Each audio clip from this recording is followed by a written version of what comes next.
भारतीय जनता पार्टीनं आणि त्यांच्या सोशल मीडिया टीमनं पप्पू म्हणून इमेज केलेले काँग्रेसचे नेते आणि लोकसभेतील विरोधी पक्षनेते राहुल गांधी हे आता पंतप्रधान नरेंद्र मोदी यांच्यावर भारी पडतायत का असा प्रश्न पडण्यासारखी स्थिती गेल्या 2-3 घटनांमधून निर्माण झालेली आहे. भारतीय जनता पार्टीच्या सोशल मीडिया विभागानं आणि मोदींसाठी स्ट्रॅटेजी बनवणाऱ्यांनी राहुल गांधींना पद्धतशीरपणे पप्पूच्या इमेजमध्ये बसवण्याचं काम मोठ्या शिताफीनं केलं होतं.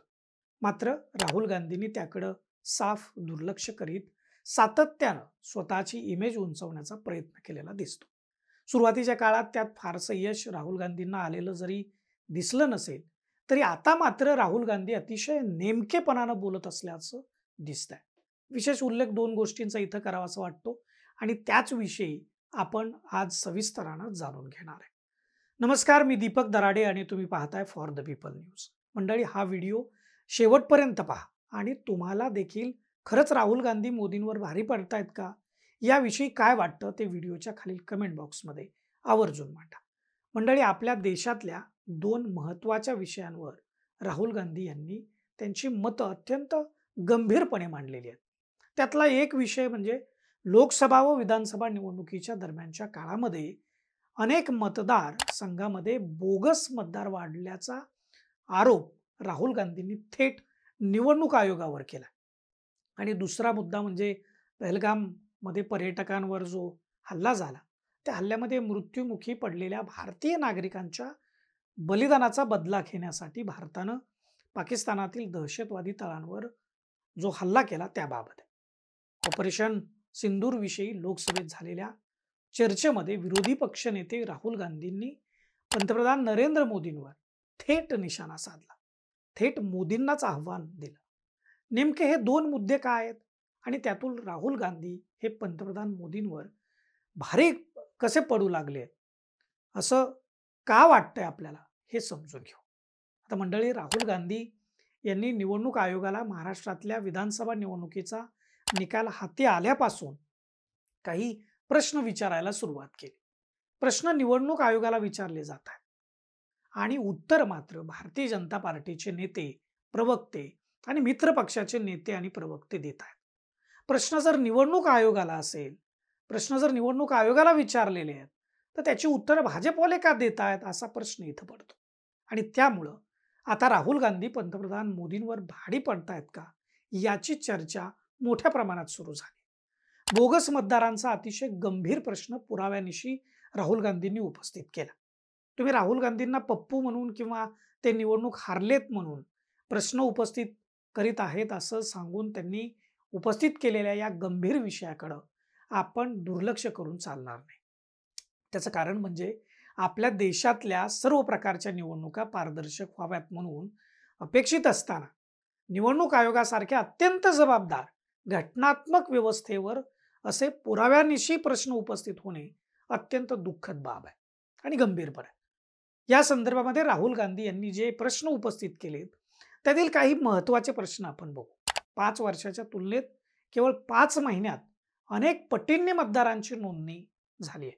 काही भागांमध्ये तर मतदारांची संख्या ही संपूर्ण लोकसंख्येपेक्षा जास्त झाल्याचं निरीक्षण राहुल गांधींनी नोंदवलेलं आहे. राहुल गांधींनी लोकसभा निवडणुकीतील भाजपच्या विजयावर प्रश्नचिन्ह उपस्थित केलंय. लोकसभा निवडणुकीमध्ये भाजपनं 33,000 पेक्षा कमी मतांनी 25 जागा जिंकल्या आणि केंद्रामध्ये अत्यल्प बहुमतानं भाजप मित्रपक्षांच्या साथीनं सत्तेत आलाय आणि त्यांना सत्तेत येण्यासाठी 25 जागाच कमी पडल्यात. खोट्या मतदारांची नावं मतदार याद्यांमध्ये समाविष्ट करूनच हा प्रकार केल्याचा आरोप राहुल गांधींनी केला. त्यासाठी त्यांनी बंगळुरू लोकसभा मतदारसंघाचं उदाहरण दिलं. ते म्हणाले की या मतदारसंघामध्ये काहींच्या घराचा पत्ता नाहीये, काहींचा घर क्रमांक रस्ता क्रमांक 0 असा दाखवलाय. 38 वर्षांच्या सरिता देवी यांच्या वडिलांच्या नावाचा उच्चारच करता येत नाही असं नाव लिहिलं. विशेष म्हणजे 46 वेगवेगळ्या कुटुंबातील मतदार एका छोट्या घरात राहत असल्याचं दाखवलं आणि तिथं भेट दिली तर तिथं कोणीच राहत नसल्याचं निदर्शनास आलं. या पुढची घटना म्हणजे एका पत्त्यावर 68 लोक राहत असल्याचं दाखवलंय आणि तिथं पाहणी केली तर तिथं यापैकी कोणीच राहत नसल्याचं निदर्शनास आलंय. एप्रिल मे मध्ये झालेली लोकसभा निवडणूकच नाही तर त्यानंतर 6 महिन्यांनी महाराष्ट्रात झालेल्या विधानसभा निवडणुकीसाठी लोकसभा निवडणुकीनंतरच्या 5 महिन्यांच्या कालावधीतच सुमारे 1 कोटी बोगस मतदार वाढल्याचा आरोप राहुल गांधींनी केलाय. हा अतिशय गंभीर आरोप आहे. एखाद्या गावाच्या लोकसंख्येपेक्षाही तिथं वाढलेल्या मतदारांची संख्या अधिक असल्याचं राहुल गांधींनी म्हटलेलं आहे. निवडणुकीत बोगस मतदान झाल्याची शंका होती. त्यामुळं काँग्रेसकडून निवडणूक आयोगाकडं अद्ययावत केलेल्या मतदार याद्यांची मागणी केली, परंतु ती देण्यास निवडणूक आयोगानं नकार दिला. काँग्रेसकडून निवडणूक आयोगाकडं मशीन रिडेबल स्वरूपात महाराष्ट्राची मतदार यादी उपलब्ध करून देण्याची विनंती केली, मात्र ती देखील निवडणूक आयोगाकडून फेटाळण्यात आली. खरं म्हणजे माहितीचं विश्लेषण करण्यासाठी या स्वरूपातील माहितीची गरज आहे, परंतु ती देण्यात आलेली नाही, असं राहुल गांधींनी काल झालेल्या पत्रकार परिषदेमध्ये स्पष्टपणे सांगितलं. राहुल गांधी यांनी निवडणूक आयोगावर केलेल्या गंभीर आरोपानंतर निवडणूक आयोगानं देखील आपली भूमिका मांडलेली आहे. त्यांनी म्हटलंय की राहुल गांधींनी ज्या ज्या मतदारसंघामध्ये बोगस मतदार वाढलेत त्यांची नावं आणि बोगस मतदारांची यादी शपथपत्रामध्ये द्यावी, म्हणजे निवडणूक आयोग त्यावर कारवाई करेल. परंतु राहुल गांधींनी दिलेले शपथपत्र व त्यातील माहिती खोटी ठरली तर संबंधितांवर कायदेशीर कारवाई करण्याचा इशाराही निवडणूक आयोगानं राहुल गांधींना पाठवलेल्या पत्रात दिलेला आहे. आता राहुल गांधींनी आपण पत्रकार परिषद घेऊन जाहीरपणे याविषयीची भूमिका मांडली आहे, तेच आपलं शपथपत्र समजावं आणि निवडणूक आयोगानं कारवाई करावी असं म्हटलेलं आहे. परंतु राहुल गांधींनी देखील कायदेशीर तक्रार करायला हवी.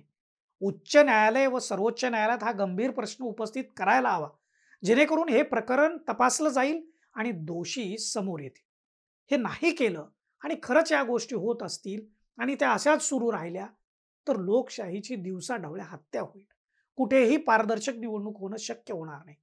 काँग्रेस किंवा विरोधी पक्ष कदापि सत्तेत येणार नाही, हे विरोधकांनी सुद्धा लक्षात घ्यायला हवं. केवळ आरोप करून चालणार नाही. आता भाजप समर्थक लोकांनी अशी मांडणी करायला सुरुवात केली त्यानंतर की माळशिरस म्हणजे महाराष्ट्रातला माळशिरस विधानसभा मतदारसंघ, शिर्डी यासारख्या काही विधानसभा मतदारसंघामध्ये मतदारांची संख्या वाढलेली आहे आणि तिथं विरोधकांचे म्हणजे राष्ट्रवादी काँग्रेस, शरदचंद्र पवार काँग्रेस आणि शिवसेना उबाटाचे उमेदवार निवडून आले. मग ते कसं काय निवडून आले असा प्रश्न भाजप समर्थकांकडून उपस्थित होतोय. प्रश्न मजेशीर आहे. तो प्रश्न रास्त जरी असला तरी कदाचित बोगस मतदारांची संख्या तिथल्या मतदारसंघात मध्ये कमी पडली असेल आणि त्यापेक्षा जास्त मतदान हे महाविकास आघाडीच्या उमेदवारांना झालं असेल, त्यामुळं तिथं भाजपचं गणित किंवा महायुतीचे जी गणित आहेत ती फिसकटली आणि उमेदवार तिथले पडले. असंही होऊ शकतं ना, ही शंका नाकारता येत नाही. त्यामुळे राहुल गांधींनी जळजळीत पुराव्यानिशी निवडणूक आयोगाच्या भूमिकेवर केलेले आरोप लोकशाहीच्या दृष्टिकोनातून अत्यंत गंभीर आहेत. त्यातून निवडणूक प्रक्रियेवर आणि केंद्रातील सत्तेचा वापर करून भारतीय जनता पार्टी कशी निवडणूक जिंकते याकडे लक्ष वेधलं जात आहे. हे झालं बोगस मतदारांबद्दल किंवा त्याच्या संदर्भातल्या आरोपांबद्दल. यावरून राहुल गांधींनी निवडणूक आयोगावर निशाणा साधत मोदींना संशयाच्या जाळ्यात उभं केलंय. आता दुसरी एक घटना आहे ज्यावरून थेट लोकसभेतच ऑपरेशन सिंदूरवरील चर्चेदरम्यान विरोधी पक्षनेते राहुल गांधींनी थेट पंतप्रधान मोदींना आव्हान दिलं.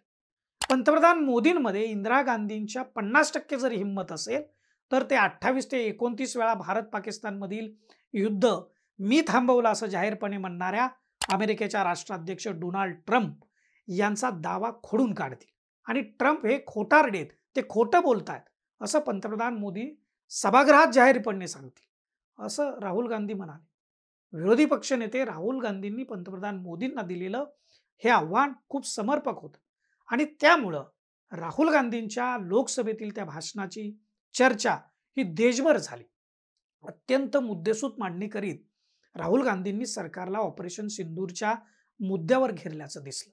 त्यावेळी विरोधी पक्षनेते राहुल गांधींच्या प्रश्नांना उत्तर देताना पंतप्रधान मोदींनी भारत पाकिस्तानमधील युद्ध इतर कोणत्याही देशाच्या अथवा त्यांच्या नेत्याच्या मदतीनं थांबलं नसल्याचं जाहीर केलं. परंतु मोदी ट्रम्प यांचं नाव घेऊन बोलले नाही, हे वास्तव होतं. आणि सर्वात आश्चर्याची बाब म्हणजे पंतप्रधान मोदींच्या लोकसभेतील भाषणानंतर दुसऱ्याच दिवशी अमेरिकेचे राष्ट्राध्यक्ष ट्रम्प यांनी पुन्हा एकदा भारत पाकिस्तानमधील युद्ध आपणच थांबवल्याचा पुनरुल्लेख केला. त्यामुळं राहुल गांधींनी केलेल्या आरोपात तथ्य असल्याची भावना देशवासियांमध्ये दिसून येते. या दोन घटना सध्या म्हणजे चर्चेत आहेत आणि ह्या साध्या नाहीत. त्यामुळे राहुल गांधी यांची देशामध्ये क्रेज वाढते आणि ते पंतप्रधान मोदींवर भारी पडतायत हे समजायला त्या पुरेशा आहेत. बाकी तुम्हाला काय वाटतं? खरंच राहुल गांधी भाजपनं आखलेल्या त्या पप्पू इमेजमधून बाहेर पडून पंतप्रधान मोदींवर भारी पडतायत का? तुमचं मत व्हिडिओच्या खालील कमेंट बॉक्समध्ये आवर्जून लिहा आणि फॉर द पीपल न्यूज चॅनलला आपण सबस्क्राईब करा, लाईक आणि फॉलो जरूर करा. धन्यवाद.